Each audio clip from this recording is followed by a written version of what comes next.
All right, Zig coming in at the top. Today on the show we have Daniel Warren Johnson. Now, some interviews are too epic to do by myself, so I have, I think, my first ever interview with a co-host, Mr. Coda Cross. Yes, it is me, Coda Cross, here with my friend Dave, Ziggy Ditkey, and we are interviewing Daniel Warren Johnson, legendary comics creator who is the artist on The Ghost Fleet. He's the creator, writer, and artist of SPACE-MULLET, Extremity, Murder Falcon, Wonder Woman Dead Earth, and Beta Ray Bill. Right, and you introduced me to him through his Wonder Woman work at first. This is epic. This guy took Superman's skull and spine and put it in Wonder Woman's whip. And I'm like, whoa. And then you shared Murder Falcon with me, and that really hit home for so many of our musical upbringing and like brought a metal tear to my eye. Yes, Murder Falcon is the book that me and Dave connected on that we both made us both lifetime fans of Daniel Warren Johnson. It was super, and this interview was super rad. I think he was so cool. He just hung out with us for like 2 hours and was the easiest interview I think ever. He was so excited and into metal. So fun getting to talk to him, real treat, and I can't wait to run into him at a convention in the future. And I just want to say to all the listeners, you check out his YouTube channel. If you YouTube search Daniel Warren Johnson or Daniel Warren Art, you'll find his channel. He does these awesome behind-the-scenes director's cut takes of his comics, and he also does live videos on Friday where he just draws, and it's a cool YouTube channel. It's really rad. It's really, really cool to see the process behind it.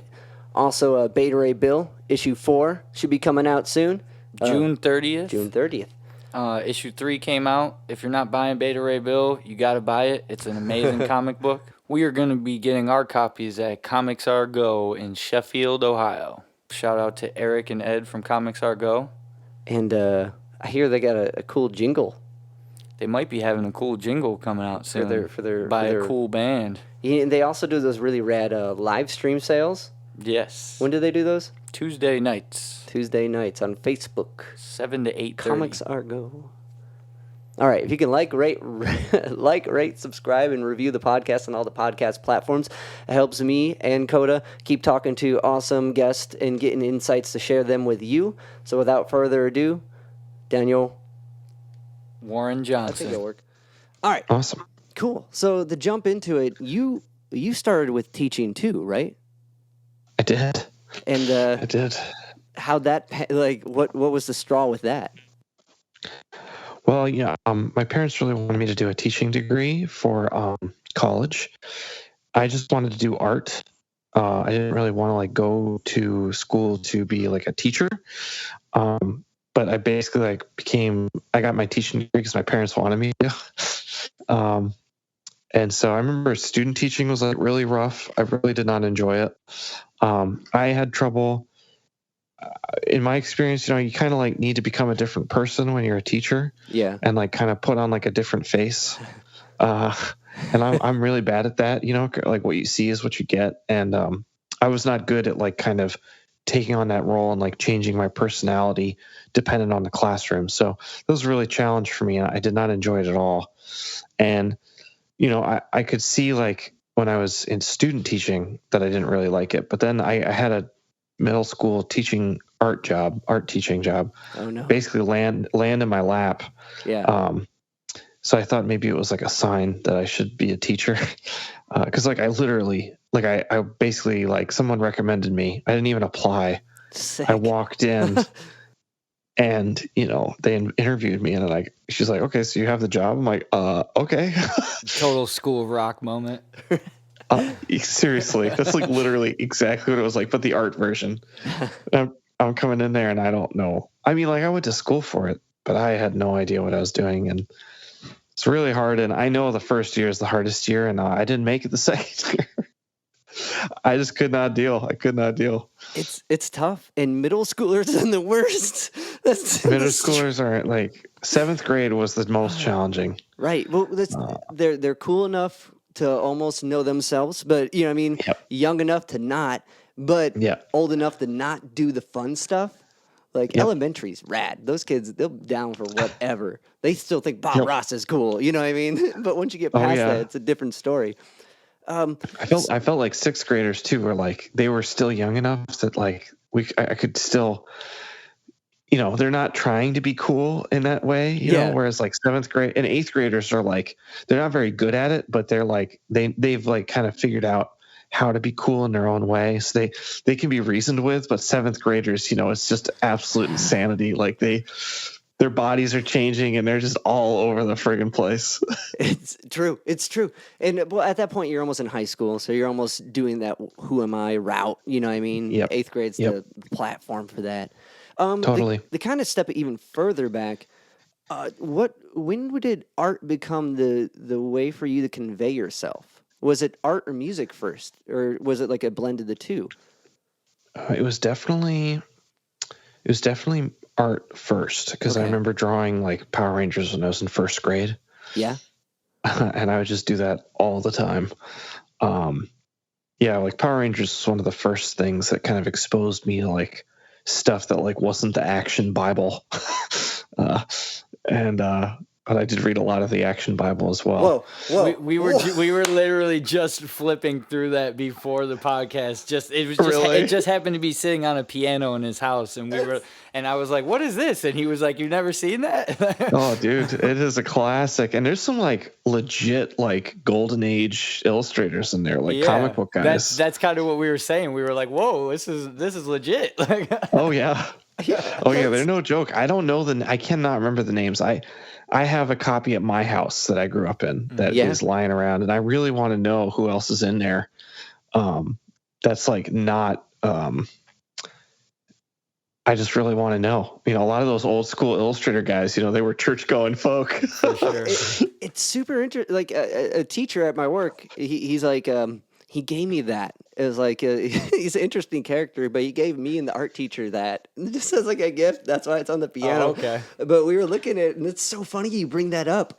Like, Yeah. Well, because I was starved for comics, like growing up, because I was pretty sheltered, but I was allowed to read the Action Bible, and that was a comic book, and I just ate that up. Like every day, I would look at that. So I was just always looking for something, but it was definitely art, visual art for sure. And music didn't really come into my life until I was about 11 with guitar. Was it? I remember. Oh, go ahead. Was it in the family?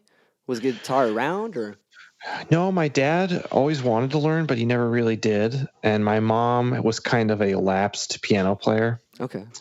But like I remember I was homeschooled, and I had those like little encyclopedias of history. So there was like history of like wars that America was involved in, like history of music, history of art. It was like one of those encyclopedia volume things that was sitting on our shelf. And I remember flipping all the way to the end of the music one because I didn't care about any of the early stuff. And like this is back in the late 90s. So like Nirvana had just kind of wrapped up, like it had wrapped up enough to make it into like an encyclopedia. Okay. And there's a picture of Kurt Cobain on the In Utero tour playing that Stratocaster. And I was like, Mom, who is this? I need to be like this. Yeah. And then I started taking guitar lessons like a month later. Nice. Okay. So with art, it's kind of, was it appealing to or did it become a way to convey yourself because you can visually like see it? Like you can see how you can express yourself through that? Because I've listened to a fair amount of interviews, and you use a lot of references, and you refer to your references. So, like, as far as like seeing a scene and taking in from it, and be able to put it out yourself, was that something that was like initially that spark that made this that made art like the way to convey yourself? Does that make that might be a weird question? No, I think I understand. You're talking like, did I ever use like the line to like kind of express myself in that way? Yeah, or like, was it I can see it in front of me and replicate it down? So like to see the figure of the thing and be able to express with that, is that kind of what it was the initial like I can do this type of deal? Man, it's funny. It's like that now, but it wasn't really like that when I was growing up. Okay. I was very much like trying to emulate what I was seeing like next to me. So when I'd have comics, I'd try and draw like what was in the comic, Right.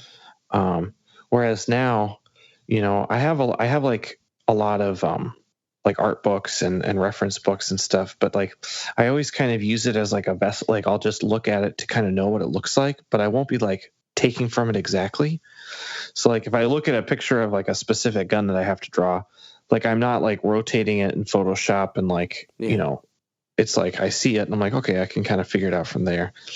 But back when I was a kid, I was like visual reference was so rare. Like trying to find a picture of Optimus Prime on a printed page was like almost impossible. I remember like pressing pause on like a taped episode of Transformers. And that's like how I like learned how to draw Optimus Prime.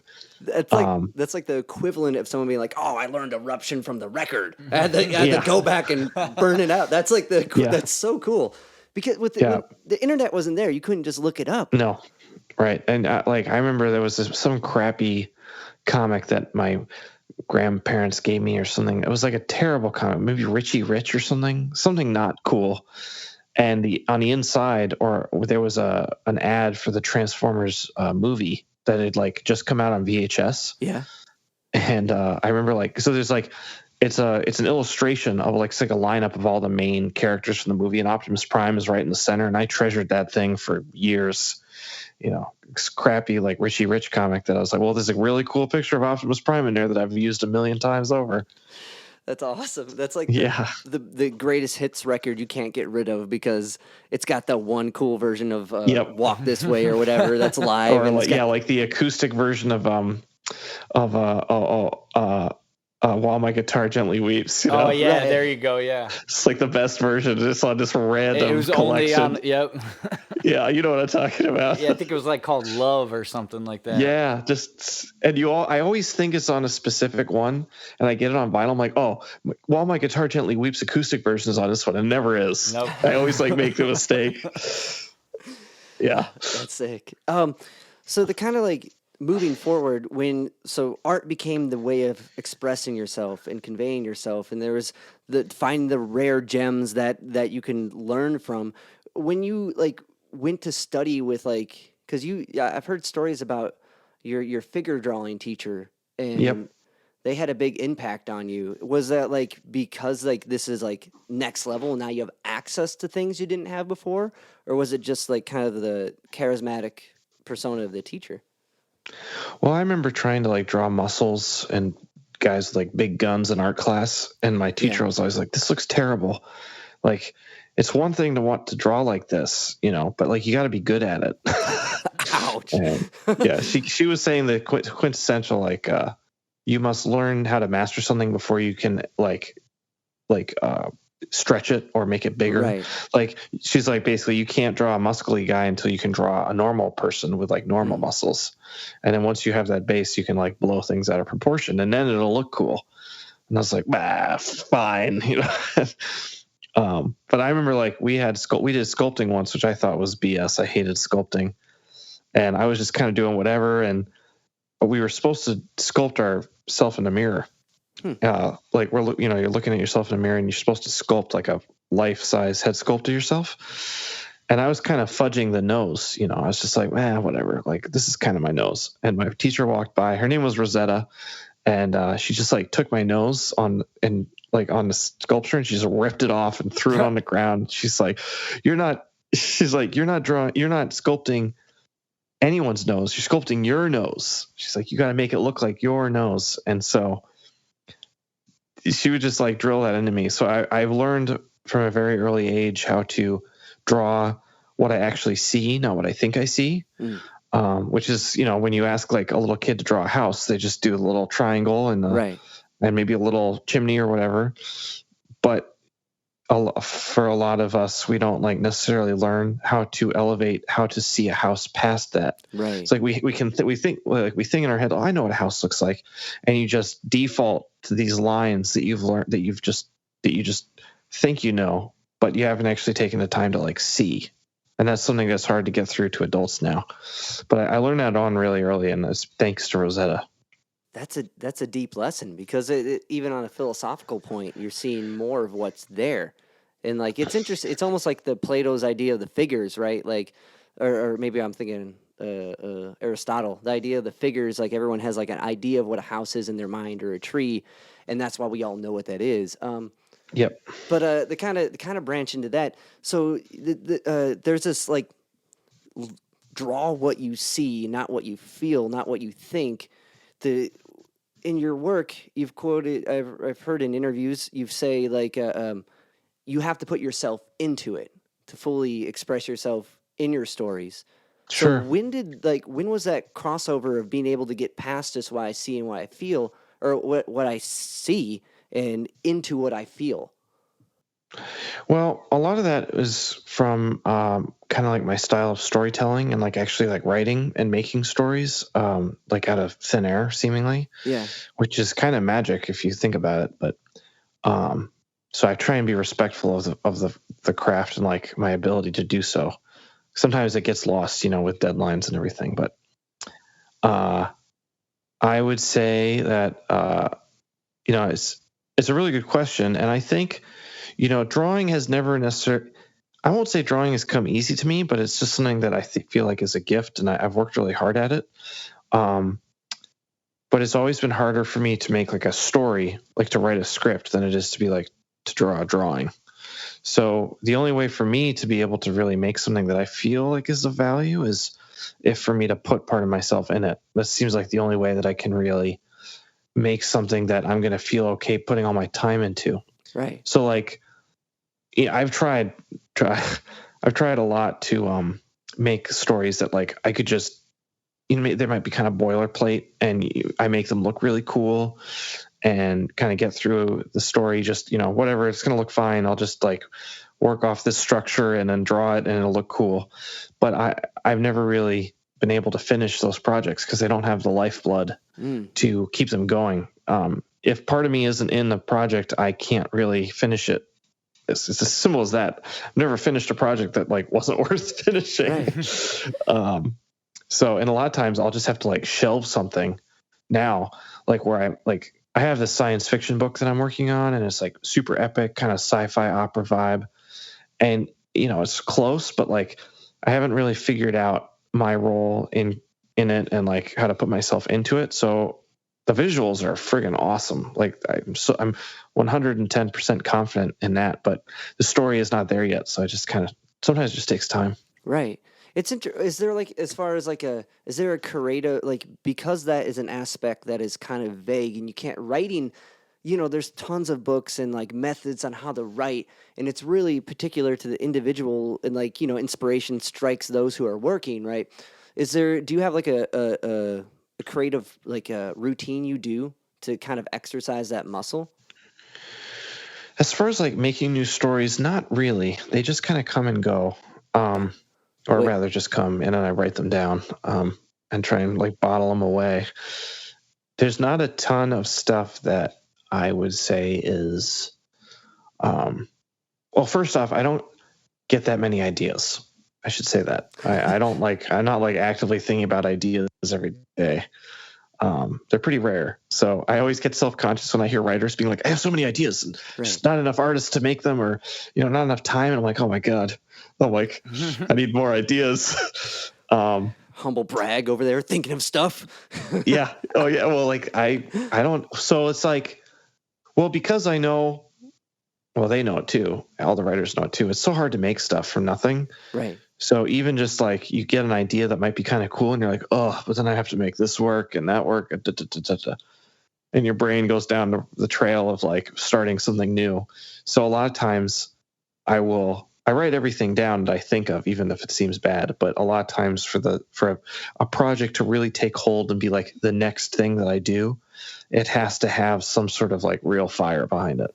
Gotcha. It's really similar to music and how we write music. It's like the same sort of thing. We'll have songs that sit for years, but until you put like, you might have the riff that sounds awesome, but until you put yourself into it with the story, that's when it becomes your next project. Right. It's Okay. It's interesting that the writing is that vague thing, and there's got to be that inspirato moment to catch it. And the kind of move forward, we wanted to dive into your works as for our listeners to get a grasp on the like mass amount of stuff you've accomplished so far. Right So, on. Cody, where should we start it?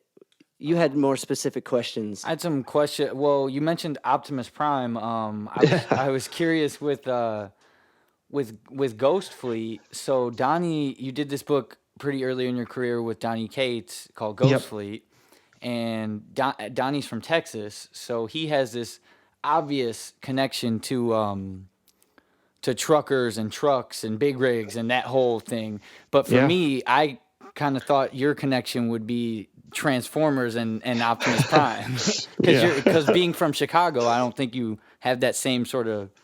No. Yeah. And I grew up, I lived in Chicago from college on, and I grew up in Massachusetts. So, I'm like getting to the place where the trucks are like turning around to go back home. Yeah. So was that your connection into the book? Was like, I can draw some Optimus Prime stuff. If I'm going to be totally honest, my connection from the book mostly came from a need to make money. Yeah, totally. Like, because I did not help Donnie conceptualize the story at all. It was all Right. Donnie. Donnie actually had an artist that he was going to go with, and the artist actually bowed out for I can't remember why, but then he had this book greenlit and an artist ready to go, and then all of a sudden this artist kind of bows out, and he just asked me. He's like, "Hey, I need an artist like right now," because that was one of Donnie's first published things. He had published Buzzkill at that time, Right. but he was looking for like the next thing and trying to he had this momentum and didn't want to lose it. So he told me about the story, and I was like, "That's awesome." And I didn't know how to draw trucks or cars, and I just was like, I better learn. So I started practicing, and I wanted the main truck to be a cab over. Yeah. But Donnie really wanted old school big rig. So so I tried to make it like Optimus Prime, which they're easier to draw too. But yeah, he was like, no, it's gotta be a big rig. So I was like, okay. And big rigs are harder to draw. So I kind of accepted the challenge and tried to treat it like a large drawing lesson, long scale drawing lesson. Nice. Yeah. I think it's really cool that you guys both are these kind of heavy metal. Both became these sort of heavy metal writers and started on this little truck book that is a little bit metal, but not anything like what the two of you would become. It's crazy. Sometimes we'll talk because we're still buddies, and it's a little funny to like reminisce about him and me like being on the phone, being really sad because Dark Horse just canceled the last 4 issues of Ghost Fleet, and Donnie just was really crushed, and I was really bummed too. And it's funny to see. I wish I could have, gone back in time and been like, it's gonna work out. It's gonna work out, guys. I know it was a long time ago, but the character Mickey Reno, he has these. I was really curious about this. He wears a black shirt, and every panel, he has a different sort of like onomatopoeia or just like a word that's describing his emotion. Is that something that you came up with, or was that in the script? Donnie wanted his shirt to say something, but I can't remember what it was. But I was like, no, I don't want to do that. I think it'd be cooler if it was just random stuff on his shirt. Nice. Yeah, I love that. Also, because like I remember having a problem with like drawing like type on a person's shirt in every panel. I was like, but if it's like something different, then it's like turns into a joke, and it doesn't matter if it looks right. Yeah. He was, man. I look back on those drawings now, and I'm like, I wish I could go back and change some stuff, but it was just me being me as best I could, It's a cool book. Thanks, man. I'm still proud of it. Totally. Moving on to Extremity. Yeah. That was the first book that you kind of like launched into like the DWJ brand, where you were like doing the full, like you kind of set into your little your style, and I was just curious, like how was it to get nominated for an Eisner on the first thing where you kind of like put yourself fully front out there like that? It was pretty amazing. And it was awesome. It felt really good. I remember Skybound was really happy too, because I worked with them on the book, and they had gotten a lot of like success from The Walking Dead, but they hadn't really gotten like the accolades or whatever you want to call it, like the street cred that like Eisner's brings. That was fun to hear my editor. He's like, "We got an Eisner, we did it, yes." Or we didn't get it, but we got nominated, and it felt really good. And I remember I went to the awards, and my buddy Yams was there with me, and man, I'm a more memorable time, and it was I still, you know what? I forget that I forget that it got nominated all the time. I'm like, oh yeah, I got nominated for an Eisner. And it's always fun to say that I lost to Ta-Nehisi Coates, I think, right? That's I did. Quite epic person to lose it to. Seriously. Now, like, whenever I meet him, I'm going to have something to talk to him about. Be like, oh, dude, you took my Eisner away from me. That's awesome. Yeah. A little bit more specific question for Extremity. Jerome's weapon. Oh yeah. What is that? It's like I stared at that for the longest time. Like, is that just a flat shovel? Is he like really leading a whole kick-ass army with just a regular flat shovel? Like, well, I'm glad you noticed that, because like it's hard, man. Like when you do like any sort of like sci-fi fantasy like stories, it's like all the cool like weapon designs have been taken, so you're always trying to come up with that new thing, and it's basically like a pizza, like a pizza thing, you know, that you like go into like a oven, like a stone oven with it, yes. But it's like metal. I just figured, like, man, that'd probably be pretty heavy. That'd be cool to draw. It's just very big shapes in contrast with like big, wide open shapes with kind of my style of like detail and like wrinkles. Is always a nice little contrast. So yeah, that's kick ass. It was fun.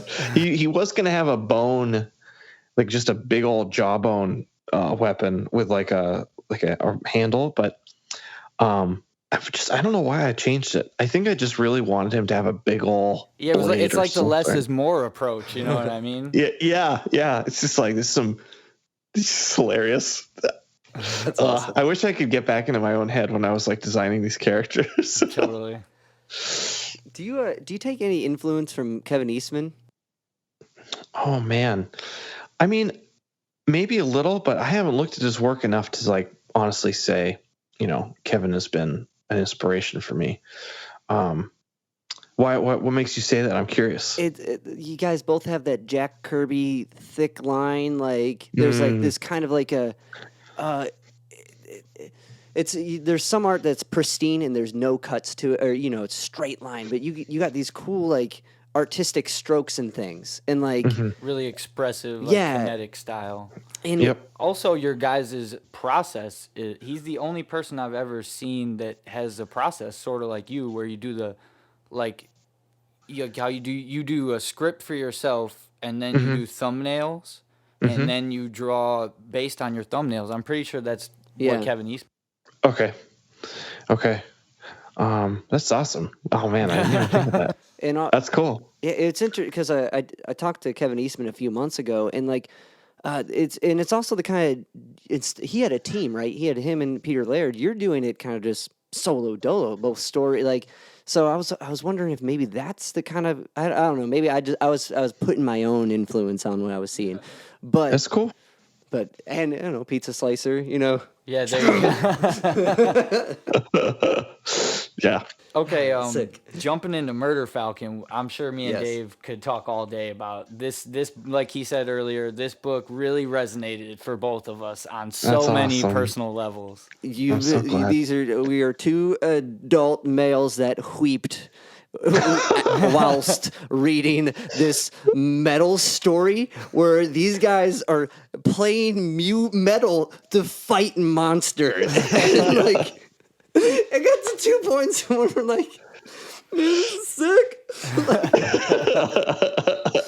And that only comes from a true fan of the music and the absurd coolness that it entails.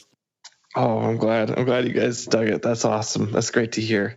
The first question I had on it was, as soon as I open the first book, before I even look at the first page, you have this the credits page is set up to look like a flyer, but on the top of it, it says every second Wednesday of the month. And it reminded me of when me and Dave met. yeah, our mic nights. We met at an open mic night, and there was a flyer very similar to that one that said every Wednesday. And it's just, as soon as I opened the book, I was immediately thinking of my musical relationship with Dave before I even got to a page. Right. That is awesome. I was curious if that was your idea or if that was a Skybound design thing. So we gave the design of the book to like an in-house person at Skybound. I believe her name was Karina. Oh my gosh, I'm blanking. Now I need to figure that out because she did such a great job. Hold on, I'm gonna go to my email. I don't want to get this wrong. Sorry. I hope you don't mind. This is backstage pass right here. We're looking at the email. Oh man, that inbox. Man, you get a lot of emails.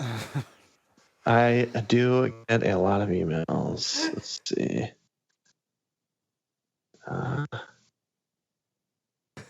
But it was still yes. Karina. Okay. Karina was the designer. And I knew it, but I just needed to make sure. That's awesome. And she did a great job. She kind of made it look like a little bit like a flyer zine kind of vibe. And she was the one that put it up there. Cool. So I can't take credit for that. Well, like I said, it made me love the book before I even started reading it. That is awesome. My next question on Murder Falcon: what was your favorite metal variant? Okay, probably Tyrell Cannon's. He did issue 3. That was the bolt thrower cover. Yeah, that one. That's kind of the deepest cut of them all. Oh, dude, it is a deep cut. Well, I mean, for metalheads, it's not deep at all, right? Like you would immediately know if you're a metalhead, but like I think the general, metal public, it's like, oh, what is that? I don't know what that is, and that was really fun to like kind of do like such a deep cut. And if it's too deep a cut, Skybound would have been like, oh, I don't know about this one, but like I was like, this is happening. This album is happening. Bolt thrower kicks ass. Yeah, it does. And if the logo, the Murder Falcon logo, that's like in the bolt thrower style, that was done. That was hand done by Tyrell. He did that by hand. Yeah. So he did a great job. I have the original. Nice. I'm still figuring out where on my wall I'm going to put it. It's so that's probably my favorite one. I love that one. I love the Rust in Peace one. That is sick. Oh, it's so good. Wasn't that awesome? Yeah, we're big Megadeth fans, and so that one great. Definitely hit home. Sick. It's we were also who would your big 4 be if you had to choose your big 4? So if it wasn't like your personal, not like like in metal, yeah, like you could throw a bolt thrower in there, anyone. Okay, all right. So like just any, and it doesn't have to be like some relative big 4, No, you can. Your big 4. Yeah, all deep cuts if you want. Oh, okay. So first off, I'm gonna say this is more kind of 80s metal vibe, but Racer X. Okay. That Paul Gilbert was part of, and Bruce Billet, and the drummer for Scott Travis from Judas Priest. Yeah. He was part of Racer X for a while. Heavily referenced in Murder Falcon. Oh yeah. So definitely Racer X. Okay, hold on. Let me think here. Probably Metallica. I really love Metallica. You got to throw at least one of the original big 4 in your big 4. Totally. Yeah. I think for me personally, Converge. Converge basically got me into extreme music. I still love them, and I like their work ethic, and I like how they just kind of do their own thing, and they don't there's no compromises. It's just part of their art, and they just do it. And every time they do a record, I really love Converge. For my 4th one, oh man, gosh, I'm gonna look at my. Hold on. I want to look at my That's fine. Tidal account. While you're looking, I'm gonna tell Yeah. a quick Racer X story.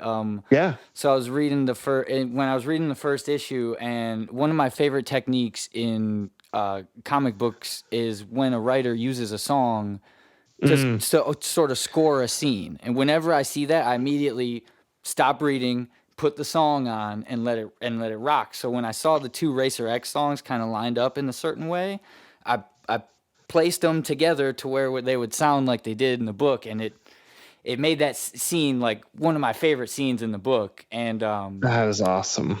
that particular song, Sunlit Nights, I love it. And after I read the book, I was just so stuck on it that I went and learned it, and I'm playing it, and I'm learning it. Everything's going good, and I'm feeling confident. You know, there's that one little lick in the chorus that's kind of tricky. So weird that they like throw that. It's like way too many notes for it to be like a chorus. It's a total like guitar flex out of nowhere.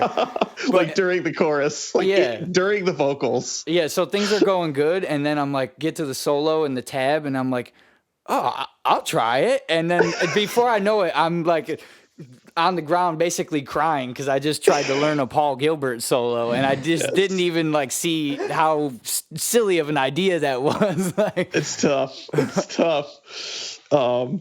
You know, it's so funny. Like, you may have heard this in other interviews, but I'll tell it. You can stop me if you've heard it before. No, go ahead. This is 2019, summer 2019, maybe fall or spring, whatever. Paul Gilbert was doing a tour. He was touring one of his new records because he has like a solo career now. And he was doing like a VIP fan experience where, you know, you get a pick, you get like a t-shirt, you get to meet him and take a photo. And so, of course, I paid it. It was like $50 or something. Nice. You know? Yeah, I had to. You know, I was like, when am I going to get to meet my hero like this? It was at this club in Chicago, Reggie's Rock Club, one of the dankiest clubs you could ever think of. But man, some great shows were there.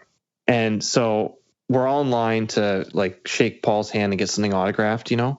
And so I go up to Paul, and I had brought issue 1 of Murder Falcon with me, and I was like, yo, Paul, thank you so much for all of your music. Like, without Racer X, without your guitar playing, like, I don't think Murder Falcon would have existed. You know, I wrote and drew this is my comic, and actually, if you look right here, it's your song Sunlit Nights that the characters are listening to in the background. And just thank you so much. I'm just like laying my heart out to this guy, and I like finally finished. He's like, what? he's like, I'm sorry, I'm like partially deaf. My kid loves the Hulk. Oh my gosh, that's a great story. Yeah, that's funny. Really sweet guy. He just like did not hear anything that I said. I was like, have a great day. I love you, man. Get a take 2 on it. You get a take 2. You get to do. Let me rephrase that. Yeah. No, it was just it was great, you know, and the show was amazing, and it was a good night. It was a story for the ages. Nice. But yeah, that, you know, and it's just funny. Like, I remember I was going through a really rough time when I was like first exposed to like Racer X, which was maybe like 3 years before like Murder Falcon really came out, you know. And I had heard like the 80s bands, which has a little bit of the guitar virtuoso stuff and some really solid songwriting, but like I hadn't really heard the kind of bands from the 80s that like where it was like all a flex, you know. Like you're listening to these choruses, it's like, wow, they're playing way too many notes right now. He's and I basically love it. Soloing during the chorus. It's fantastic. And I just thought it was so much fun. And there's that brazenness and that kind of openness and just willingness to just go full Monty, just no looking back, that kind of gave me some of the confidence to just you know, try and do my very best with Murder Falcon. So there's a ton of that vibe in the pages. For sure. That Paul Gilbert story is great. It kind of leads me to a question that I wanted to ask with all the metal bands and wrestlers that you reference in your comic books. Have you ever had one of them come back to you? And you know what I mean? Like a band reach out to you and be like, I was reading this book and you, or something like that. You know what I mean? Yeah. I had a really cool interaction with the band Chemists. They're like a doom metal band. I think they're out of Colorado. And one of the guitarists, I believe his name is Ben. He's a big comic book fan, and he saw that one of the back patches on the Murder Falcon characters had a chemist, back patch. And so I think like maybe we messaged on like Twitter or Instagram. We somehow connected. He's like, "This is so cool." And actually, when they came to Chicago, they played in Chicago, and they like invited us backstage. We got to hang out for a little bit. And, Awesome. That was great. It was really fun, and that was also at Reggie's. And if you can believe it, the green room was dankier than the actual venue itself. That's believable. It's believable. Yeah. We've played some venues in Chicago, so we know how the Chicago green rooms can be. Yeah. And then I don't know if you guys know this band, this band called Helms Ali. They're like another kind of doomy band, but there's a guy, the guitar player in the band. I think he's the guitar player. He makes amps. They're called Varellin. They're like super handmade, really sweet, very expensive, but they're awesome amps. And I put a Varellin amp on top of the aircraft carrier in issue 8. And I got like this random tweet or like Instagram, like, dude, I've always wanted to be in a comic book. And it was that guy who was like the amp builder. He's like, this is so cool. That's awesome. Did he send you a free amp? Oh man, no way. That's like, his amps are like $4,000. And they're worth every penny. But I was like, dude, let me know when you're in Chicago. We gotta hang out. I love your music. Your amps are so cool. Hell yeah. And as far as the wrestlers go, I had a really awesome interaction with Christopher Daniels. Do you guys know who that is? I've heard of him. Yeah, he's been all over the place, but he's a great wrestler and really cool guy. And we met at a bar in C2E2 before the pandemic. And I got introduced by somebody, I don't remember how, but we're hanging out, having a beer at the bar, and he's like, "Oh, that's so cool, man." It's like, "What do you do?" And I was like, "Oh, I write and draw comic books, He's like, "Oh, wait a minute. You're Daniel. You're working on Wonder Woman, aren't you?" And I was like, "Oh, I am. Yeah." He's like, "Dude," because we have this local shop, Challengers, in Chicago, and he goes there. He's friends with the owners. He goes there every time he's in Chicago, and they forced him to buy this Wonder Woman comic because he's like, I'm mostly a Marvel guy, Like I didn't want to buy any DC comics, but Patrick forced me to buy this. And then when we connected, we had a great chat, and then when issue 3 came out, which was like dead middle of the pandemic in the summertime, he emailed me and he was like, "Dude, I just read issue 3 of Wonder Woman. That's so good. Man, hope you're doing well, man. Stay safe." And I was like, I'm a fan forever. That's awesome. Thank you, Christopher Daniels. So yeah, there's been a few times where, and he's part of a tag team called SCU, and you can see an SCU poster in Beta Ray Bill. Yeah. So yeah, it's a good question. Yeah, this is great. I love making connections like that. It's really, really special. Still on the topic of Murder Falcon, in issue 2, there's a moment. I'm not sure how you say his name. Johan, the bass player. Johan, yeah. Johan. Okay. There's a moment where when he gets his bass and he's trying to play it, and Jake tells him, "Do you remember the first song we learned?" And they start playing "Painkiller" by Judas Priest. I was curious, is that the first song that you learned, or did you learn that in a band with someone? Is there a reason that you used that song in that moment? I think mostly because the riff is so awesome. Totally. I don't think there was any other reason other than like, I get so pumped up when I hear that song. It's just like such an instant classic. I mean, it's like, and it's like bone rattling. And I love how like harsh the guitar sound is in it. The drums too. The drums like shake your skull as soon as it starts. Yeah, they kind of like sound like they were recorded in like an airplane hangar or something. Totally. Like they're just so epic. And partly as I was trying to find a song that would work well with the scene of Murder Falcon riding this mastodon. Yeah. And I was like, what would be better than Painkiller? So that's actually the reason why I picked it, because it's like this song would go perfectly with this action scene. Is that kind of what fed the name Halford? Yes, 100%. Yeah. Also, I have a when they get the videotape and they're watching when they get the VHS and they're watching it, there's that like Hot Licks like style like tab on the bottom. Yep. What's that too? I tried playing it. I'm like, I don't recognize it. I'm playing it wrong. Yeah, we were on the phone like, it doesn't sound right. Like, it was just a riff that I randomly wrote for the comic. Like I just like made it up. And I actually had a few people on like social media do like different versions of it. One guy did it on a bass. One guy did it on a guitar. Some did it fast. Some did it slow. One guy did it to like a drum track. It was awesome. Nice. I think I'm the first. I'm probably not, but how cool would it be if I was the first person to put a guitar tab in a comic book? It'd be fairly epic. Definitely so cool. one of a handful. Right. Yeah. Yes. There you go. Sort of like one more Murder Falcon question because I don't want to harp on it too long. I want to get to Beta Ray Bill. In the chat for Beta Ray Bill issue 1, I think somebody had asked you who would you have do the voice of Murph in a Murder Falcon movie, and you mentioned that they might get to hear that soon. Can you tell us anything more about that, or were you just teasing? Were you just teasing when you said that? So I was not lying, but I'm not at liberty to say anything. Okay. On the air.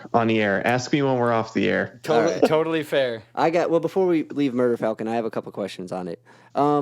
Music, besides like visually, like there's definitely the bands in reference in Murder Falcon. Was there any like comics that were music related to like used as reference to it? Like was Fooly Cooley of any interest to you in laying out Murder Falcon or Scott Pilgrim or anything like that?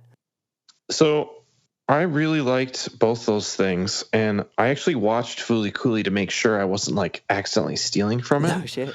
That's a crazy show. It is crazy. It's crazier than Murder Falcon. It gets wild. And, it is super wild. Yeah, because it was so crazy, and because that bass, that Rickenbacker bass, is so prevalent in like and on all the DVDs. It's like, does she play that bass? And just like, does she have like a person?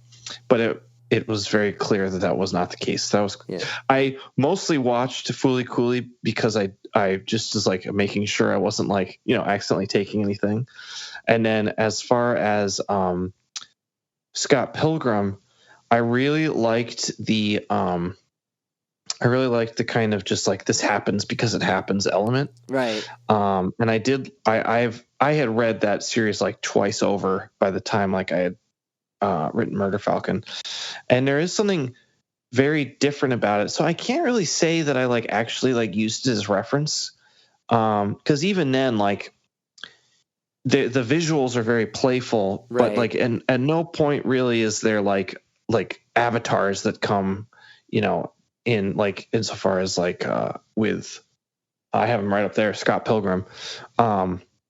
So because the whole kind of feeling of the Murder Falcon felt kind of like an anime, I was like, man, I feel like this should exist somewhere, and I'm sure it does in some way, but like it's basically like Power Rangers but with guitars. And was it did you always know it was going to wrap up with Dio?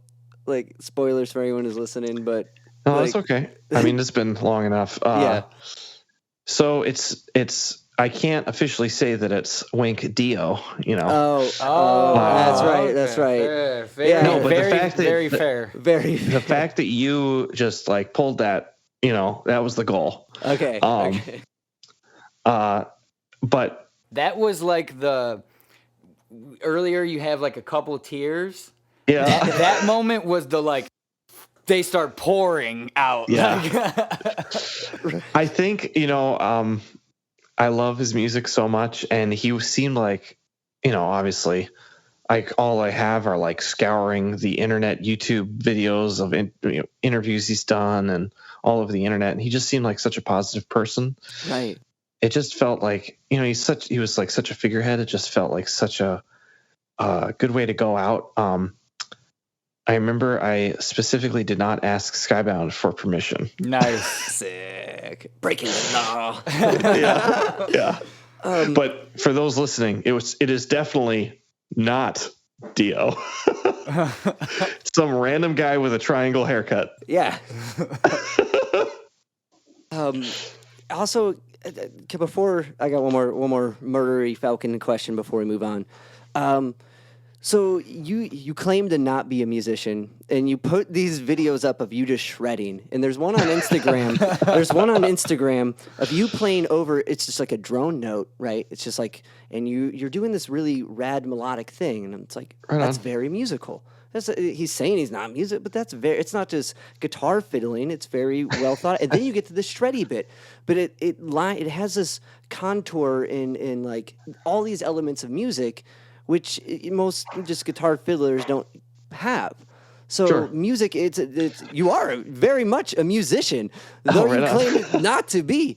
But my question is, how much of like the musical elements do you find in drawing, or is there a comparison between the two? Do you feel? I think maybe in the term of like how I approach my craft, Right. where like the actual art forms, kind of like you guys were saying a little bit, like coming up with an idea, taking it from start to finish, needing to have something more than just like a cool riff to finish something, to have some sort of story or deeper push behind it. I think that's very true. Because as much as I love playing to a metronome, like that can't be my whole like musical endeavor, But I know for me at least, music has been the reason I hesitate to call myself a musician is because I feel like that has like an air of like professionalism to it, like I don't do it for a living.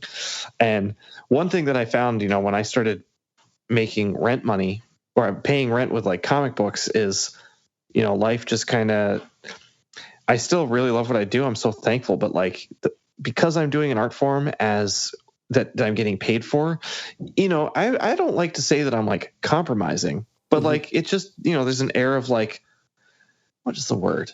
Like, okay, like when I was a teacher, right? Like I would draw for fun in like my sketchbook. And that was like something that I did that like brought me joy, almost like an escape, Right. And any sort of projects that I would do would be kind of like small scale or like, pretty low-fi vibe, And now, I wake up in the morning and if I don't feel like drawing, well, that's too damn bad. Yeah. It's you got to, keep going. And 99% of all days are awesome, but it's just with any job, for sure. You go to the desk and you're like, this sucks. Bleh. And there are some days where like, maybe the day is not terrible, but like what I'm drawing is I'm not feeling it. And it's just nothing seems right. And I have to like just finish it and be okay with the fact that it's not perfect in my eyes. And, I'm getting better and better at like moving on with my day and like turning out the lights in the office and going and doing something else. But music has kind of filled that like creative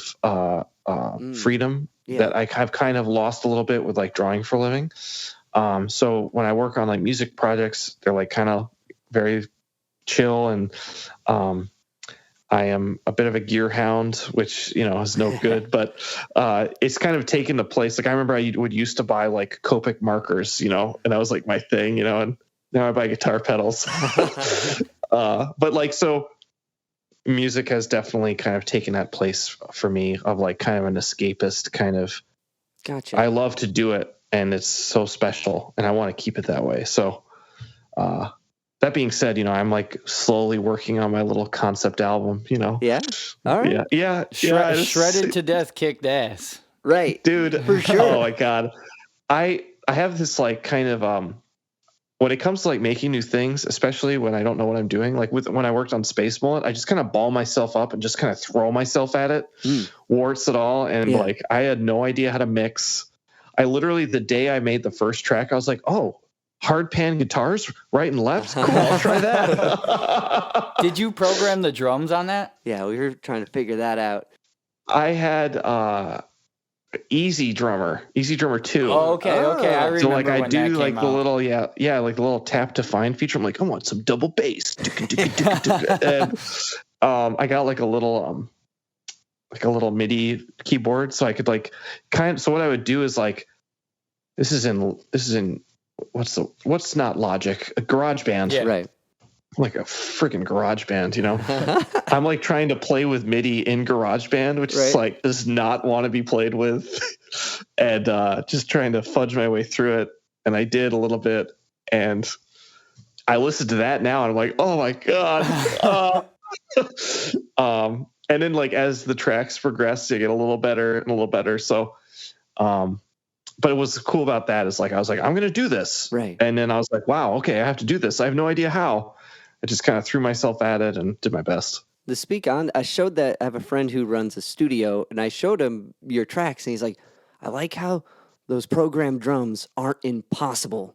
Most guitarists that program drums do something that can't be played.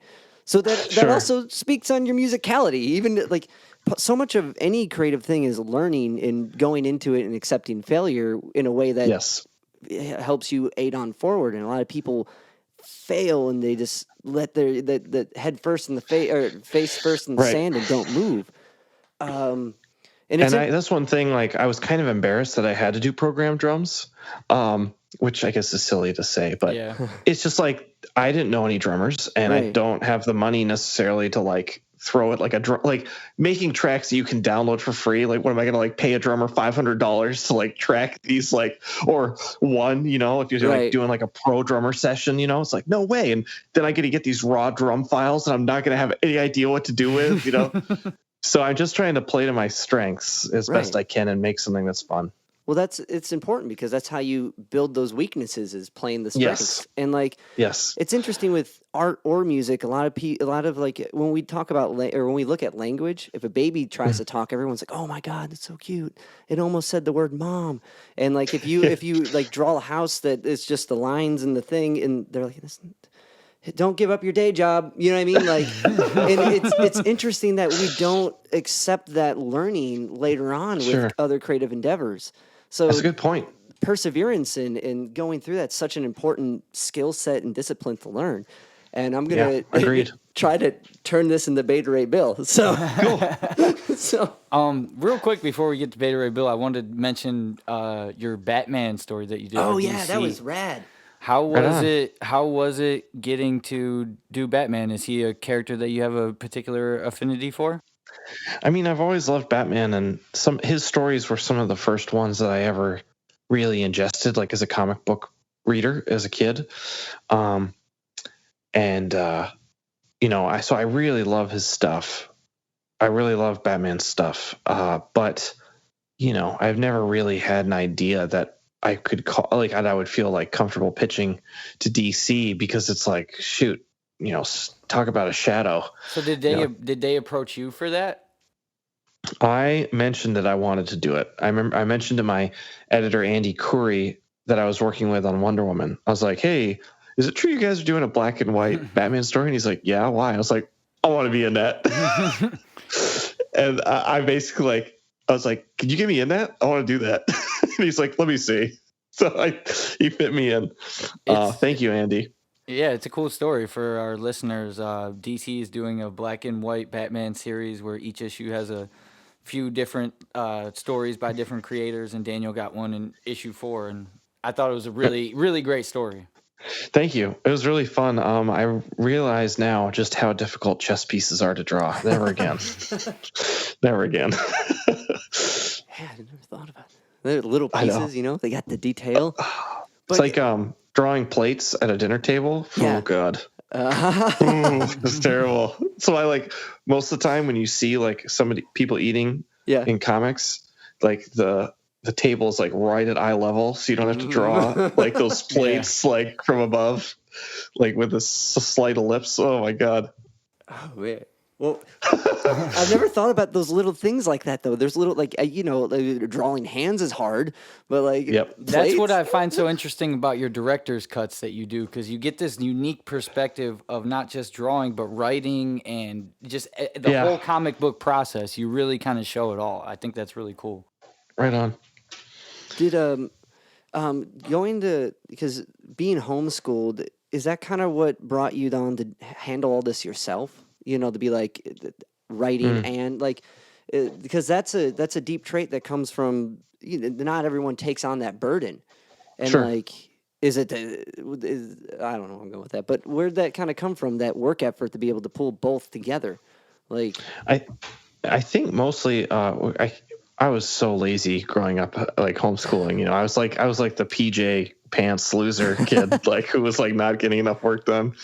Um, Totally took advantage of that system. But I remember when I was about to so when you do homeschooling, it's different in every state, but you need to show the state that you are actually learning stuff. And right. there's usually like each state has like a way for you to submit your like credits so that you can get your high school diploma. And I remember I was working towards that, but I was again being kind of a lazy ass, and my parents were like, yo, Dan, like you got to get your act together, else you're not going to graduate. And I was like, oh, well, and they're like, this other kid that he's not going to graduate this year. He's like taking a year off. I'm like, I don't want to do that. I don't want to take a year off. And they're like, okay, well, you got to get your act together. I was like, okay, fine. And I did. And like, I got my ass in gear. And it's always been the threat of failure that has helped me be the most productive. So I think, when I first started doing comics and like, I really started getting a taste of it after doing SPACE-MULLET for a little while. I was doing everything I could to make money after I quit my teaching job. And I was so miserable at the job that I was like, man, I never want to have to go back to that. So I better be successful at this. Right. So there was that threat of failure again. And then after I had kind of gotten more of a taste of working in the industry after the Ghost Fleet, I was like, I really loved my time on the Ghost Fleet. And I got a job with Dark Horse doing this book called Alabaster, which was a tough project. And it wasn't like teaching, but I was like, man, if I keep doing projects like this all the time, which when you're just an artist, it's kind of hard to like, it's like you kind of have to get what's offered to you. You need to have somebody that's going to be a writer. You're not necessarily. I mean, you are in a way, but you're not necessarily in control of your own kind of direction and forward motion, if that makes sense. And I was like, man, I don't want to have to be beholden to other writers, honestly, to, have a career. So then I was like, the threat of failure, kind of like needing to get my butt in gear, because I'd always kind of wanted to do more writing and drawing on my own. And it was during the last few issues of Alabaster that I made the pitch for Extremity. And before I was done with the series, actually, I pitched it to Skybound, and they were like, "Yeah, let's do it." And I was like, "Okay, this can be my next project." Throwing yourself in it, and it's like the DIY metal attitude. Just can't fuck up. We got to get it right. Yeah, and there are mistakes that I made along the way when it came to like the creative process, but I feel overall, every project is going to have kinks, and right. There's no perfect project. So it was like, well, I better just start getting it done. And it's funny, I remember I was talking with somebody where I said like they were asking for comic book advice as writer and artist to like one unit person, and I was like, oh, kill your darlings. And they're like, what do you mean by that? I was like, you just have to kill the projects you care about and just do them. So, and they're going to suck, and then they're going to die. Like, cause you do them and then they're dead. And like your darling, this thing you've held on to, it's like, I want to make sure that this is a perfect time for this one story to, where everything's right. And I draw it perfectly, and like, it doesn't exist. It's going to suck, especially if it's your first thing. Kill it. That's not what kill your darlings means at all. That's beautiful though. That's so true. You just got to do it and commit to it and let it fail so you can do it right the next time. That's so badass, and like the most metal advice I think I've ever heard from anybody. Kill your darlings. Or at least more writer. Not quite right, but like, because every project has its like kinks, and I'm like, ugh. But the more projects you do where you have that attitude, the easier it is to get things done. Because you're like, when you do mess up and things don't turn out exactly the way you want, you're like, well, okay, life will go on because I've done this before, and I finish it, and then you move on to the next thing. And the creative process. Right. Now they're turning into Beta Ray Bill. Yeah. Right. Definitely want to jump into Beta Ray Bill, because we want to be respectful of your time, and that's the kick-ass project that's happening right now, so we want to talk about it. Okay. Issue 3 came out a few weeks ago. Issue 4 comes out in a few weeks, so spoilers for anyone that hasn't read these books. But my first question was issue 1. I heard in an interview you talking about Dead Earth. You said that the only thing DC told you not to do was no sex. And then you get to Beta Ray Bill and you just first issue, you're like, we got to put the sex in now. That was funny. They told me that because I think because of Batman Dick. Yeah, and Batman yeah. Dan. The whole company was like completely, this one penis had just like completely shell shocked the entire company. It was just hilarious. So it's like, yeah, the one note I got before I wrote even a sentence. But with Beta Ray Bill, the original pitch was that, because this wasn't originally going to be in any way connected to Donny Cates's Thor run. I pitched it years before he was starting to write it. Or like I basically cold emailed Will, my editor, who I knew was working on the Thor universe, and I was like, "Hey, Will, I really want to drop Beta Ray Bill," and he was like, "Okay, cool, I'll let you know." And no, but he was cool. He was like, he called me like a week later or something, and he's like, "Hey, so I'd love to do a Beta Ray Bill story, but I don't think that it's going to sell, to be totally honest." And I was like, okay, I appreciate the honesty. And we kept in contact, but I was basically like, I really want to do a story kind of about like self-love with Bill and like what he looks like. And I think that'd be really fun. And he's like, okay, cool. And the original pitch was that Bill has a girlfriend that was not going to be any sort of like name in the Marvel universe. And he was going to have gone clubbing on a double date with Thor and his girlfriend, and Thor was going to get really drunk and accidentally sleep with his girlfriend and Beta Ray Bill's girlfriend. Yeah. And like Bill was gonna be like, "What have you done? How could you do this?" And Thor's gonna be like, "Oh, I had too much to drink, man. Sorry, chill." My bad. Yeah. And like Marvel was like legitimately worried about throwing Thor under the bus like so hard, like Thor like being such an insane dick. So like I remember we went back and forth on it a few times, and then I remembered that like Bill can't transform into his human form without Stormbreaker, and Stormbreaker had broken. They like when I first like was thinking about it, they sent me all of the books that Donnie was writing. Yeah, because you're referenced in one of them. Yeah. Wait. I am. Yeah, I think that Dan's Bar and Grill. Oh yeah, you're right. I totally forgot about that. So it's funny when I drew this grill or this bar, I made a Don's Bar and Grill. In Beta Ray Bill, I think issue 2. Yeah, issue 2. Yeah, you got it.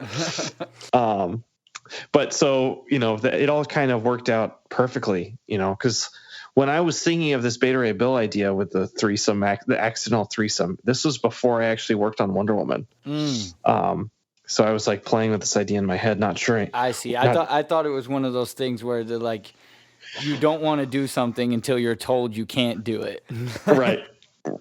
No, it was more like I just like what would fit best in the story. And, but to Marvel's credit, like we figured something out that really I feel worked within the context of the universe. It was amazing. I totally didn't see that coming with it was like the classic bait and switch of a first issue. Yeah. Like that was a knockout first issue.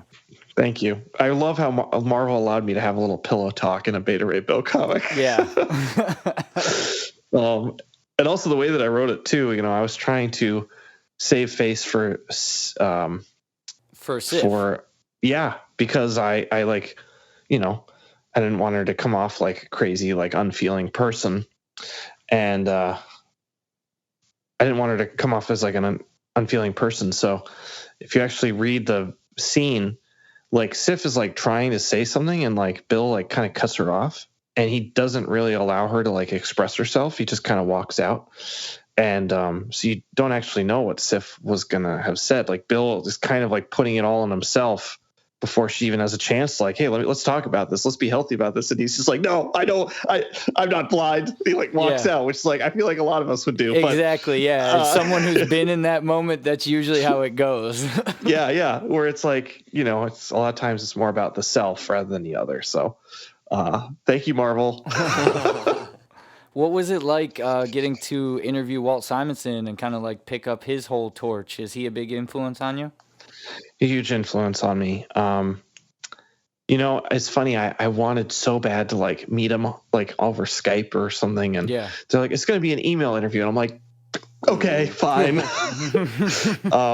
I got to meet him once at New York Comic Con, where he very kindly was trying to go to the bathroom, and I was like, "Oh, I have a book." He's like, "Okay, really quick." He signed it really fast, and he was awesome. But it was really cool. I got to ask him all these questions that I'd have always wanted to ask him, and to have kind of to be in like the official Marvel capacity, that was really special. And I love his answers too. He's like, "Comics are hard. Deal with it." Like he's such a wise man. Yeah, and like also his kind of because with his time in New York, with those legends, like Bernie Wrightson and all those people that, I can just only imagine what it was like to be in like New York City, just like being in this creative space where like there's like no walls, seemingly just like whatever your hand can make is going to like make it onto the printed page. I just thought that was so cool. And I sometimes I don't in any way equate myself on that level, but like sometimes I feel that way when I meet with, especially like before the pandemic, when you're hanging out with specific creators and you're kind of like looking at their work and you're like, wow, like there's a really good chance that you're going to be written about in some random magazine in like 20 years, 30 years, not me, but like the person I'm sitting with. Yeah. Because you get a sense of like who is just legends already, so it's cool. It's cool. Jumping into issue 2 of Beta Ray Bill. Yeah. You got the classic scuttlebutt spread in the beginning there. I was really curious. There's a spread in Extremity issue 5 that's very similar to the one in Beta Ray Bill. I think the character's name is Thea. She's going upstairs to talk to Jerome, and it's the same thing where you get the scale of their. I think it's a castle, not a ship. Yep. But it's the same sort of thing, and it reminded me of like when you see a guitar player play a lick, and you're like, yeah, that sounds cool, and then you see them a couple years later, and they're just like shredding that set. You're like, whoa, that's that lick you did before, but it's way cooler now. Yeah, you've kind of evolved and like added maybe a little more spice to it or whatever. Yeah, I feel you.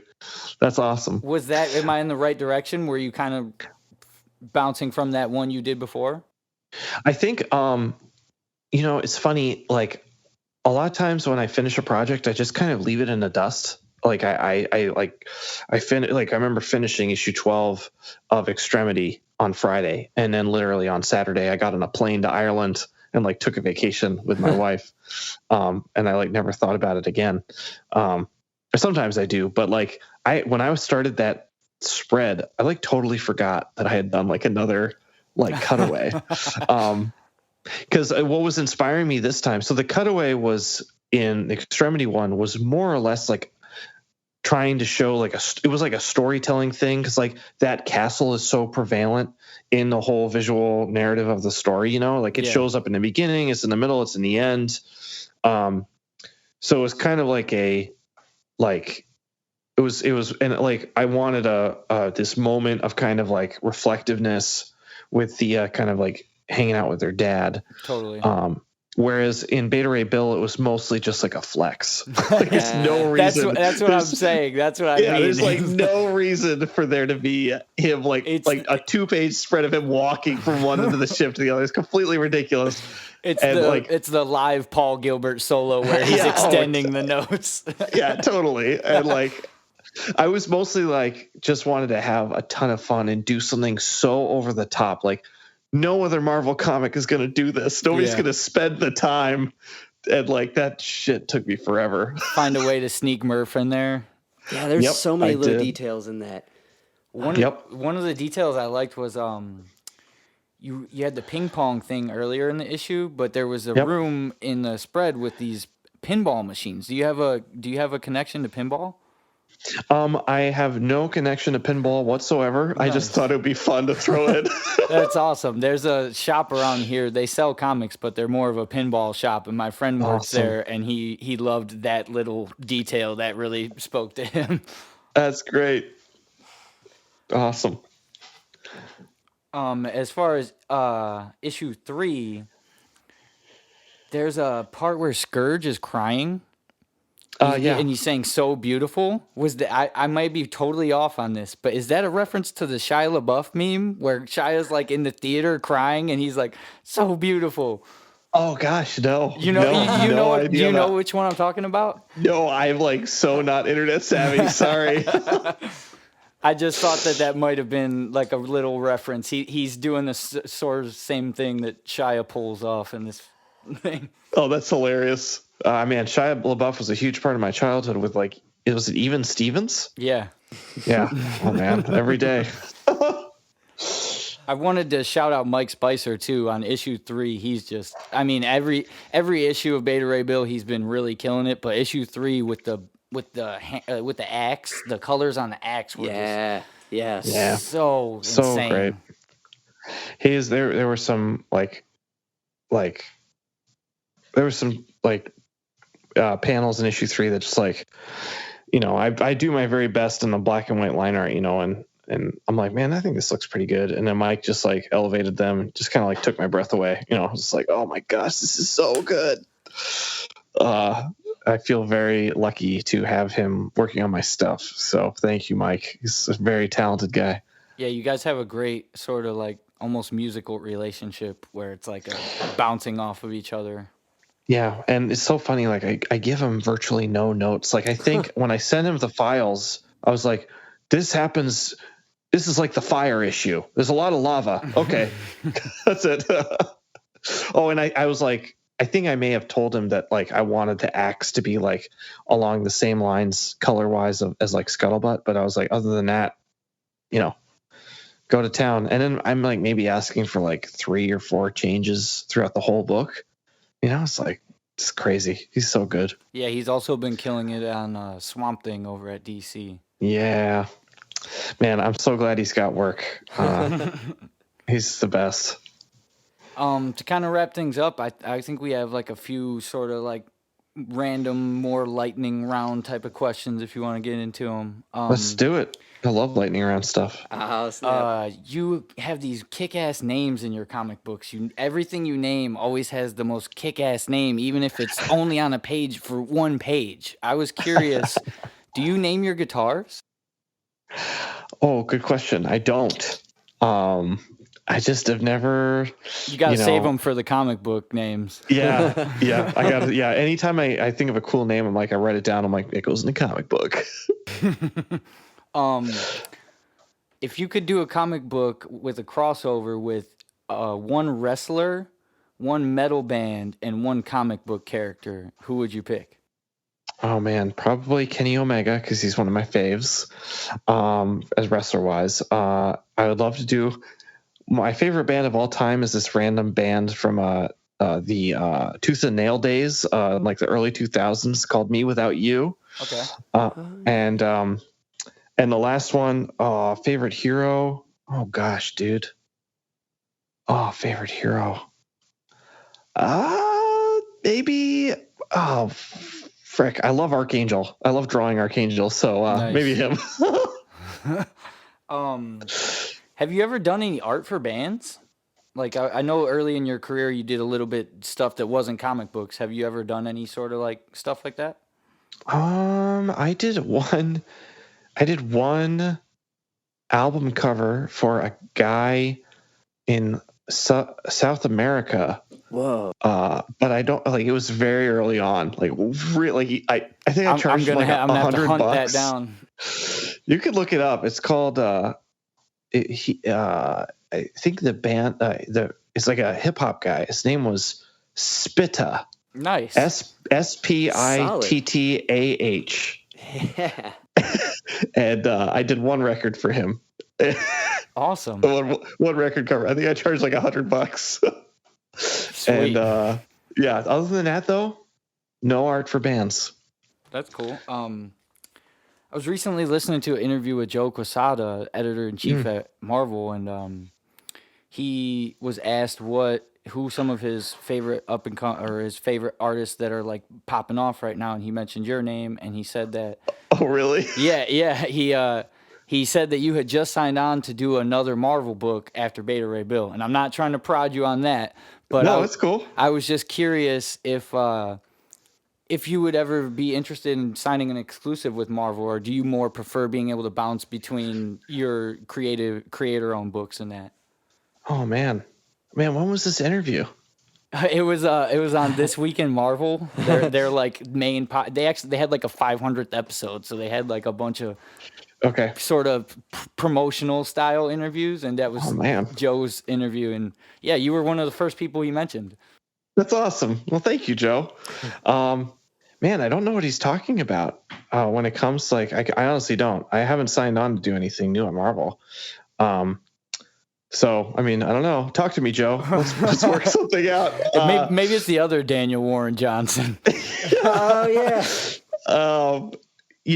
When it comes to like exclusive stuff, I'm not necessarily opposed to it. I mean, I do kind of like the freedom of like kind of bouncing around. But, oh man, how do I say this? The price would have to be right. That's what I figured. It's all in the details. I don't want to sound like a dick or anything. But no, totally. It'd be a completely different pace of work. So it'd have to be a different sort of thing. It has to be the right project. It would have to be the right vibe, and I'd have to believe in it. I remember like after like, well, let's see, it was when it was between like Wonder Woman and Marvel. Like, I remember a person at Marvel came to my booth at C2E2 that year, and he's like, "Hey, what's it take for you to come over to Marvel? What do you want to do?" And I was like, "Beta Ray Bill." And I think he was like, "Okay, cool." And I think he thought maybe I would say like Spider-Man or like Wolverine but I just like, that was the story that I had that I really wanted to tell. It's the character that I loved, and yeah.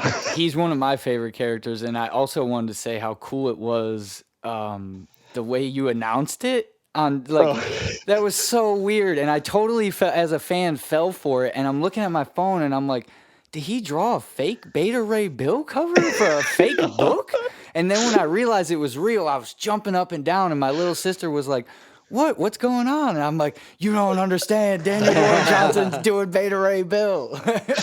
It's so funny. So Marvel came up with that whole thing, that whole like little quote tweet conversation. It was so evil and genius. I know they were like, they have their marketing people do this, where they come up with these elaborate like Twitter ideas or whatever.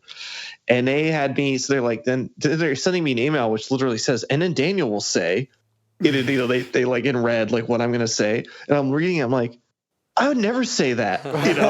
I totally fell for it. Yeah, and they're like, oh, okay. And I was like, how about I just say, ask and you shall receive, like in all caps. And they're like, okay, that sounds good. And what was so funny is it got that tweet that we did got so much action on it that people like didn't actually believe that it was real. People thought that it was like a fake Beta Ray Bill cover. They thought like is he doing another fan comic? Like, yeah. And then like Marvel was like sending out emails like, please don't forget to retweet the official announcement. Like the official announcement wasn't getting as much action as like my original tweet, which was hilarious. It was really great. It was really fun. That's awesome. You mentioned C2E2, and I actually did get to have a short conversation with you at the last. Oh, you did? The last dude, C2E2. I'm sorry, I don't recognize you. No, it's totally okay. It's been a long time. I think everyone has changed slightly since then. But speaking on C2E2 and Chicago things, I was just curious if you've ever been to a Riot Fest. I've always wanted to go to Riot Fest. Did Riot Fest used to be at the Congress Theater? Yeah, many years ago. Yeah. Okay, so I went to Riot Fest in 2006. Oh, wow. That was probably That like was the when- second one or something. Yeah. Oh, really? Yeah. I went because I really wanted to see the Bouncing Souls play. Okay, yeah, I Nice, think that was nice. the second one. Yeah, and so they played, and then it was like a Misfits reunion, but without Danzig. So they headlined, and like after the Bouncing Souls went on, everybody was like, "Okay, see ya." I don't remember who else played at that show. Did they do But, their cover? Don't Bouncing Souls, they cover Hybrid Moments. That'd been rad. It was Danzig so wasn't long here to ago. do this. So long ago. I bet you they did. It's so long ago, I barely remember. I was just curious And- because me and Dave have been to Riot Fest a few times, and that Right. was Okay. how we got introduced to the city of Chicago, and it's always been sort of like a second home for us. That's awesome. Chicago's a great town. That's so great. I remember when I first moved here in 2005, I saw so many bands, so many punk rock bands. I saw the Suicide Machines Nice. like in August 2005. That was amazing. Wow. Good times. Totally. Are you a big punk guy too? I used to be. Yeah. I'm not so much anymore. Like there's still a part of me that has a deep love for it. Especially like the anthemic stuff. I remember I used to listen a lot to these. They're not really anthemic, but I used to listen to the Casualties. Sick. Yeah, I've seen Nice. them Remember before. those guys? Their shows were wild. Oh, I believe that. So I remember seeing, like in Chicago, there was this local band that I actually really dug from the south side of Chicago called Flatfoot 56. They were like basically like Chicago Dropkick Murphys. Nice. They were really fun. And like anytime a band that would come into Chicago that I wanted to see that was like punk. I remember I saw the Dropkick Murphys in Chicago, and that was the year that Chicago won the World Series. And the bassist of the Dropkick Murphys came out in full White Sox regalia. And he was like, I told you mother effers that if Chicago ever won the World Series, the next time I came here, I'd wear all your shit. So here I am. Enjoy it. And they had the Chicago Police Department's bagpipe players come out and play sick. the That's bagpipes wild. to That's open the super show. sick. That was awesome. Yes. Flogging Molly band. I saw. Yeah. Loud. Yeah. Loud. Dropkicks loud. Yeah, they were are. at Riot Fest. Yeah, and we you saw can- them at Riot Fest one time. That's Man. for us when we start ranting about bands we've seen. Usually it's like, I saw them at Riot Fest. But we didn't go see Dropkicks. We just saw them from the other stage because they were so loud. You can hear them over the other band. Yeah. Oh, wow, that's crazy. It was sick. Chicago has so many great like tourists that come through here. Like I remember, Carcass came with. Oh my gosh, I can't remember the A band. Well, Carcass is the only band that I cared about, and like, dude, they were in like playing in this old venue, like just it looks like a castle inside, so epic. Sick. And they still use the fans that they put at their feet so their hair will blow back. Nice. They have like set up just so that their hair's like going. It's awesome. Straight Steven Tyler and your shit. Yeah, right on. That's awesome. There's a company called Z2 Comics that's been putting out these comics with where they sort of collab with bands and musicians. I don't know if you've heard Okay. of them. Like Maybe. they doing all kinds of ones, but like they have one with Anthrax that came out recently that had like Rick Remender on it and all these Cool. sort of like big name comic people, but the bands like actually collaborate with the writing process. That's awesome. I was just curious if you ever got to do something like that. Is there a particular band you would want to like get really in the weeds with, like writing a comic with? Definitely Me Without You. I love their story, and Nice. they've been hugely kind of influential on me as like a person and as an artist. This is going to be funny. MXPX. That like, would be again, wild. Sheltered, growing up, they they were like one of the only bands that I was like allowed to listen to that was like in that genre. And like, how as like an adult you kind of like listen back on all of your stuff you used to listen to, and you're like, oh, and like MXPX definitely does not fall into that category. Like I still really like their stuff. There's always those couple bands that squeeze through. Like for me, one of those is POD. Like I look back and POD still kicks ass to me. Like, dude, Southtown, that friggin' track is such a friggin' banger. Yes. I watched Little Nicky with my sister a couple weeks ago, and that song's Nicky in it, and I was just jamming out to that song. That and even like when they went like a little more like poppy, and they're with the one with Youth of the Nation on it. Yeah. There's some tracks on there where it's just like, man, this is just some great pop rock. Satellite, yeah, dude. As I look up to the sky today. Oh my gosh, so good, dude. That song is about like, dealing with death and all that. And when I was a kid, I thought he was literally singing about a satellite in the sky. I was like, what? I was like, what is he talking about? Trying to communicate with this? And do you remember like then Here Comes the Boom, like just getting overplayed like every movie trailer in the mid 2010s? That was like when my football team needed a song to pick to run out onto the field. That was the song we picked. Boom, here comes the boom. I remember when I saw that. I think maybe it was like the second or third Matrix movie. They like definitely have that in the soundtrack. I'm like, POD's made it. Yeah, totally. They were also one of my first like concert experiences. I saw them, Hoobastank, Linkin Park. I was at that tour. Linkin Park, yes. Dude. Yeah. I remember getting a beer dumped on my head at that show. Where are you guys from? We're from Cleveland. Okay. Oh, so awesome. I saw that tour at the Gund Arena, which is just like our basketball stadium or whatever. Okay. But I was probably maybe like 12 or something when I went to that show. Maybe even younger. But I just remember vividly that was the first time I got a full beer dumped on my head. My dad. So ours was at the Worcester Palladium, and like Worcester was like, I don't know if it still is, but it's like the not as cool Boston. Yeah. And my dad, he pulls me and my two friends that are going aside, and he's like, "Look, there's going to be marijuana there." He's like, "Somebody may pass you something. No matter what it is, don't take it. Doesn't matter if it's cell phone. Doesn't matter if it's cigarette. Doesn't matter if it looks whatever it looks like. Take nothing." And I was like, "Okay, you got it, Dad." That's great. That reminds me of a story of I went to Ozfest as a kid, and people would blow up condoms into like I was a little kid. I ran up to grab one because I thought it was a balloon, and my mom was like, no, don't grab it.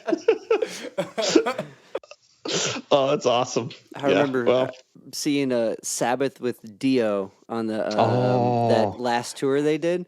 Yeah. And I went with my aunt. My aunt would take me to all these shows, and like there was so much weed smoke, and it was an outdoor amphitheater that afterwards I don't smoke, but afterwards I was like, what? And she was like, what? Like, there was definitely secondhand buzz. I was at that show too, but I was in the highest seat possible, and I remember Dio looked like a little ant on the stage. He was so far away.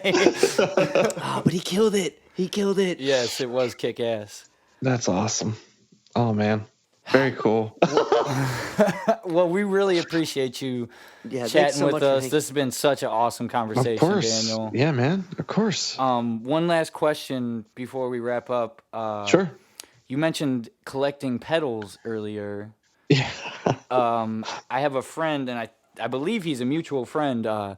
He runs a company here in Cleveland called Earthquaker Pedals. His name's Matt Horak. Yeah, good old Matt. Yeah, I know Matt. Yeah, so he wanted me to reach out to you and just say there's a convention every year that happens up here called Neo Comic Con, and he says if you come to that convention, he will give you a tour of the Earthquaker lab and hook you up. What? So that's some incentive. It's called Northeast Ohio Comic Con, and the local.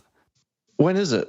It's this year. It's I think in about 2 or 3 months, so it might have to be like a next year thing or whatever. But, But yeah. But is it happening like with COVID and everything? Yeah, it's happening this year. It didn't happen last year, but this is they're doing it again. I think in September or something like Okay. that. But yeah, it's called Awesome. Northeast Ohio Comic Con. I could send you some more info. Some of my friends from the local shop are people who run it and all that. Oh. But The wrestling comic. oh yeah, there's I wanted to ask you if you ever heard of The Heel. The Heel, a comic book? Yeah, it's a wrestling comic. But I know you mentioned in other interviews that you're working on a wrestling comic. Yep. There's a local guy that did, and I totally can't think of his name right now, and I don't have the book handy. But there's a local guy who did an independent comic book called The Heel. That's like a The Heel. really Right. cool wrestling story. And if I see you at a convention, I'll bring you a copy. That would be awesome. Was it? And the kind of wrap it up with the final statement. The end of the Coda gave me Murder Falcon, and like getting through that, it gets to the whole bit of continuing on and fighting through. Even though it's a losing battle, you keep fighting to the very end, and that and leaping into that thing and going into that fear of failing and embracing it and just hitting it home, and that hit home so hard with me and Cody because our guitar teacher was a metal guy. He was in a Megadeth and a Metallica cover band, and he was one of the His Metallica cover band actually opened for Metallica when they did that covers album. They did a tour where they didn't want to play their songs, so they had his band Battery play the song. Right. And Dagameth was the Megadeth. That's a weird sentence. Cover band, but like he was always this inspiration for us because one, that's how we met was through his mic nights, but he went full into it. So reading this was kind of like a rad comic version of it, and it was super refreshing and touching. And so I just wanted to say thank you so much for hanging out with us. This has been really cool. Oh yeah, of course. Thanks for reading it. Thanks so much for the support. Seriously. It's awesome. Thank you so much. Yeah, you got fans for life. Definitely. Right here. Dude, appreciate it. So you guys play guitar? Right. He plays guitar, I play bass. It's funny, in the book, Johan says, I got this sweet 5-string, and that's what I play as a 5-string. What style of music do you guys play? It's okay. Hang with me for this. Sure. We don't say no to anything, but it's high energy funk, punk, reggae, rock. Okay. So we Do you guys have like a band camp? Yeah. Totally. Yeah, we're on Spotify and Bandcamp and all that stuff. YouTube. What's the band name? C-level. We got it right above us. C-level. Okay.